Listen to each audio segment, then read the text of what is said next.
saadetin, felaketin ötesinde olduğuna inanıyorlardı. Maddi, manevi bütün muvaffakiyetin, mahrumiyetin verasında olduğuna inanıyorlardı. Dünyayı ve mafihayı merdiven merdiven ayaklarının altına koymak suretiyle cennete çıkılacağına inanıyorlardı. Gül gül, çiçek çiçek, Allah rıda ve rıdvanının ancak dünyada dikenli tarlalarda yürümek, kandan irinden deryaları aşmak, geçmekle elde edileceğine inanıyorlardı.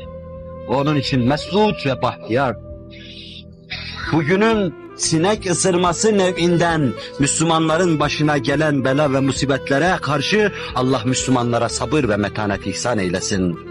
Bir sinek beni ısırmasın, bir akrep beni sokmasın, bir gece karanlıkta kalmayayım, bir gün aç susuz olmayayım, emniyet adına bir emniyetçi tarafından emniyetsizlik hesabına bir felakete maruz kalmayayım endişesiyle saadete vesile olabilecek nice şeyler terk ediliyor.